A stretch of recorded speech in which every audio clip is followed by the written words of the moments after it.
इसको। तो यहाँ पर बात की गई है पुल आउट टॉर्क की, ठीक है। तो पुल आउट टॉर्क क्या होता है, ये काफी बार एग्जाम में पूछ लिया जाता है, इसलिए मैंने इसको भी इंक्लूड कर लिया है। तो देखो ये वो मैक्सिमम पावर है जो एक सिंक्रोनस जनरेटर जो है वो बना सकता है, ठीक है, समझ में आ रही है। ये वो मैक्सिमम पावर है जो कि सिंक्रोनस जनरेटर तुम्हारा जनरेट कर सकता है at the angle delta equal to 90 degree. अब अगर इससे ज्यादा लोड एंगल ले जाओगे तो ऐसे में क्या होगा, तुम्हारा सिंक्रोनस मशीन जो होगी वो सिंक्रोनिज्म को लूज कर देगी। तो इसीलिए इस पॉइंट को अगर हम पीक पॉइंट की बात करें तो जनरेटर के केस में ये पीक पॉइंट कहलाता है स्टेडी स्टेट लिमिट, ठीक है। ये मैंने आपको लास्ट लेक्चर में बताया था जब मैं कह रहा था कि एक नई सीरीज की शुरुआत होने वाली है, तो उसके लिए यहाँ पे एक मैं करेक्टर को इंट्रोड्यूस कर रहा हूँ। तो वही स्टेडी स्टेट लिमिट इसको कहते हैं।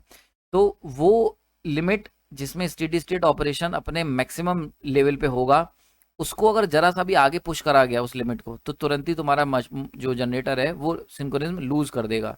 This particular point is known as steady state limit, ठीक है। अच्छा, ये हो गया जनरेटर के केस में, जनरेटर। लेकिन अगर हम मोटर की बात करते हैं तो मोटर में क्या होता है, मोटर में काम होता है स्पीड टॉर्क का। मोटर को इससे कोई मतलब नहीं है कि पावर क्या क्या रोल है, उसका काम होता है टॉर्क कितना बन रहा है और स्पीड कितनी है।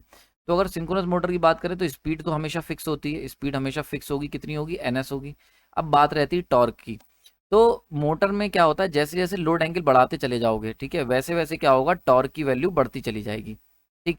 तो वो पॉइंट जिसपे मैक्सिमम टॉर्क हमें मिलेगा, ठीक है, तो मैक्सिमम टॉर्क जो कि सिंक्रोनस मोटर जनरेट कर सकती है without losing, can generate without, यहाँ पे लिख लेना विदाउट लूजिंग इट्स सिंक्रोनिज्म, ठीक है।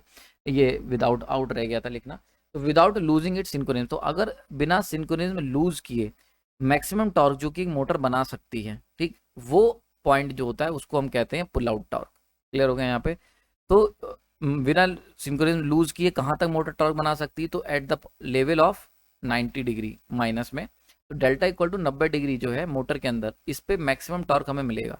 तो उसी मैक्सिमम टॉर्क को हम लोग पुल आउट टॉर्क का नाम देते हैं। तो बहुत बार पूछा जाता है पुल आउट टॉर्क क्या होता है, तो वो टॉर्क जिसको अगर हमने जरा सा भी पार किया तो वो मशीन को सिंक्रोनिज्म से बाहर ला देगा। समझ में आ रही बात ये।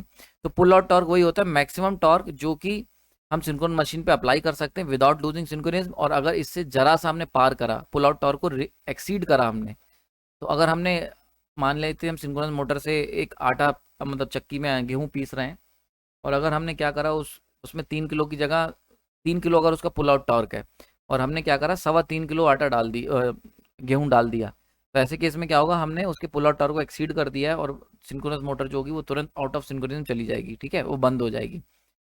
क्लियर हो रहा होगा यहाँ।